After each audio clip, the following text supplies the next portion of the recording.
Gåsehud is a Norwegian word. He had a cool guitar. He was a natural star. He could play, he could sing. He had that country swing.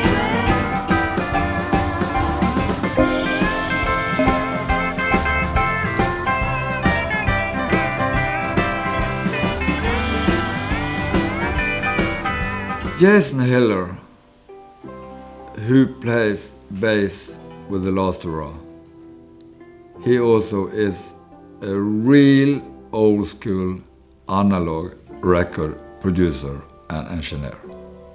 It was such a joy to sit down with Jason and talk about that subject, because we are really kind of nerds, the both of us, and we have very similar aesthetic tastes with sounds and production and everything. So I think you should have a view and get goosebumps. I'll come running to meet them and sing, meet them and sing, meet them and sing. Hear the bells ring, hear the bells ring. Most of this equipment here is very, very old. It's got totally analog tape machines. Can you tell me a little about this equipment here? I do have a little digital setup that I have to in order to compete at all, but I don't have Pro Tools or the any of that kind of stuff. I basically just went for a real small 16 channel board. I think if you can't get it done in 16 channels, what am I doing? Then I have the 4-track half-inch. How old is that? That's a 50-year-old machine. 50-year-old Ampex machine, yeah. So all this technology actually, for the 2-track, the 4-track, and the 8-track is 50s, well, 40s technology, but developed into the tape machines in the 50s. And it's really what allowed all of our favorite music to be recorded. Yeah. But at the same time, when tape machines were being really honed into being beautiful sounding things. I mean, from the very beginning, from the first just, mono machines, it's a beautiful big sound. And then as they started to get the 4-tracks and the 8-tracks, they were allowed to do more things. And the music business in America just sprung up around that. And all of a sudden, Elvis could come in and record at Sun Studios on the 2-track or the 1-track, because it was there. It was ready to go. And so it just allowed all this amazing music to be captured in what I feel has not been improved. The capturing of music has not improved since those tape machines were invented, in my opinion. The tape machines and those microphones, and that it's so. The science of it is really beyond most human understanding. I mean, the actual people that really understand what happens between the microphone and the tape machine, and then from the tape machine and the speakers, it is kind of a thinking beyond most most people. And I'm not one of those. What I know is that when I put up a microphone in front of a beautiful vocal and I record it to a piece of magnetic tape, it's an electrical signal that is making iron particles, physical things happen, jump around. It's making the tubes light up with heat energy, and it sparks, and it's very 3-dimensional energy. Wow. And then you play that back and it comes out and it retains its charge, its full charge. And I think that what has happened over the years in looking for more and more tracks and more flexibility, we started to develop things like computer chips in the channels, IC chips, and then on into transformerless designs like that, and then the computers themselves, which are great and do amazing things. And it's so great that the whole world can record now. More and more people can record now. So wonderful. But what's happening between the microphone and the speakers on this particular gear is what the real magic is to me. It makes music more than just listening. It's a feeling, visceral thing. And it's not always that it sounds better. I mean, I have a recording on here right now that it was done up at a house. I took the 4-track, moved it to a house, put up a couple mics and record it, and it's not it's not a like necessarily a better sound than all the great digital studios today or anything. It's not about that. There's a feeling that is going through because it's still retaining the like its electrical elements and electrical impulses that I just think it can't be described. It just has to be. But I really understand that the difference. You feel it more than you hear it. You feel it more than you hear it. Yeah. And if what you're listening to happens to be a beautiful song, wonderfully performed and recorded in an amazing way, the whole experience becomes beyond just like, oh, check out on my iTunes, here's this great song. Yes, you can listen to iTunes and listen to an all digital amazing recording and just love it and be totally moved. But to have that experience in the totally analog realm, I think it goes a little beyond. Yeah, no doubt about it. Yeah, because I it's the first time in my life that I worked with.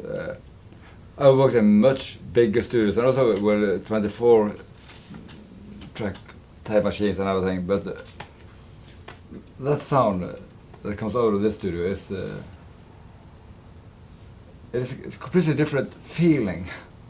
Yeah, it really has. That I ever had before. Especially when we stay analog and we are listening to it off what it is they call it Class A discrete is the signal path, which is transformer balance or tube balance channels, not ICs, no chips. So it's just the electricity is wide open to just flow. And then we can take a reel in and over to Len Horowitz and print up a vinyl right there, and then you've got your test pressing or get some vinyl pressed, and then that record, like every single record that was made up until it started becoming digital in the 80s or whatever, every single record was an analog experience. And so I think that's one of the reasons that helped recorded music be so profound at the time, because those recordings, having maintained that analog chain, when you put it on, people were transported as if they were in the room. They're in the room at the chateau with the Rolling Stones when they're doing Exile, like because they've retained this like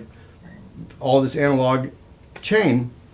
You can actually truly be in the room there, hearing what the room was doing, and and I think that and again, I think digital is amazing, and it's so wonderful what we get to do. And I make a lot of music on digital, and I just have no problem with that whole world, and I love it and wish I knew how to do it more.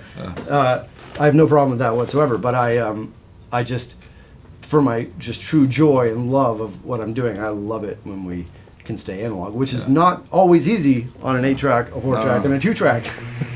The old Jaguar. Mm-hmm. Yes, the old Jaguar in the garage. You don't use every day. day. Got to keep on working on it and tweaking on it. Yeah, and you don't use it every day. No, you don't use it every day. So it's special thing when you take the old Jaguar out and we're driving. Yeah, exactly, and you really enjoy that drive that day. Yeah, it's fun, and so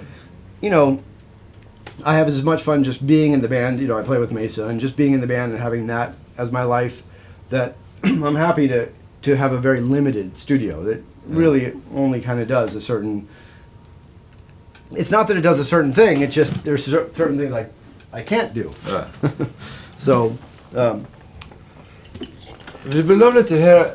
Of course, it was here with the studio work. You also met Mesa, that you're working with the Americana people. Yeah. And she obviously had did some vocal trio thing with Rosa and Miranda Lee Richards. Miranda Lee Richards. Yeah. So it's Rosa Pullman, Mesa's cousin, Mesa, and Miranda Lee Richards all singing together. It's a song that Mesa wrote, and she had them come in. And what we did, just again for fun, is we took the 4-track and we brought it up to the little house, little library. It's her parents' house up in the hills, and sang it there. And it's a great example to me of. I just put up a couple of cool mics, nothing mind-blowing, just put up a couple of cool mics. They're singing, they're still kind of learning the song, and it's so beautiful because when I listen to it, I'm right back in the room again, just right there with them. Wow. And you'll feel it too, like you'll be able to feel it, but when you guys hear it through the now captured digital medium, it won't be the same experience. Can you hear it? Let's hear it. Let's pop it on and see.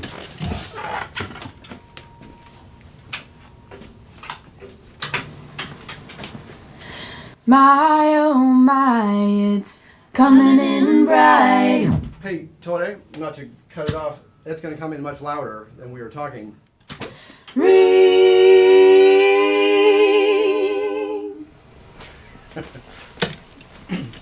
So it's Miranda, Mesa, Rosa. That was a badass. And you could even hear it. Okay. My oh my, it's coming in bright, it's coming in bright, bright in here. Diamond light, white, winter light, oh my, it's coming in bright. In the morning, upon waking, eyes peel open like a seed pod to the light. Oh, so new, so baby brand new. I swear I'm different from yesterday. Keep on coming, help the unfurling. Crack the shell, shake the dust, fill the well. I'll follow you around to places in the yard and corners in the house and wherever you are. Through the thickness of the forest, see you glinting and winking a hello. Shining glassy on pieces of the creek, this time will you be melting the snow? I'll come running from where it's dappled to where it's true and steady. In the distance I hear the bells ringing. I'll come running to meet them and sing. Meet them and sing. Meet them and sing. Hear the bells ring. Hear the bells ring.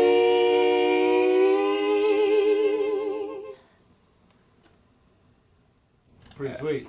It's pure gold coming out of the speakers. I know, it really is. It is so, when you try to hear what each of them do, Yeah. it is so passionate and it is so spiritual. It's so, there's so much love, first of all. The three of them just love each other to pieces. They're in this room singing it live. And You can hear that. you can hear it. The love too. You can hear the love. They're just Only like- people who love each other can sing together like that. Yeah. If not, it's too intimate. Yeah, it really is. It's too much. And I'm sitting there right like on by the door with my headphones on, listening, and it's like that's what I live for. Like this and as a bass player too, it's most important to me to have a beautiful song with a beautiful performers because I'm just playing bass. Like this gear, without them, like what am I doing in here? I'm just gonna let's get bug noises and snap my finger. To get goosebumps, the smooth muscles has to be involved. And you can't control that. See you next time.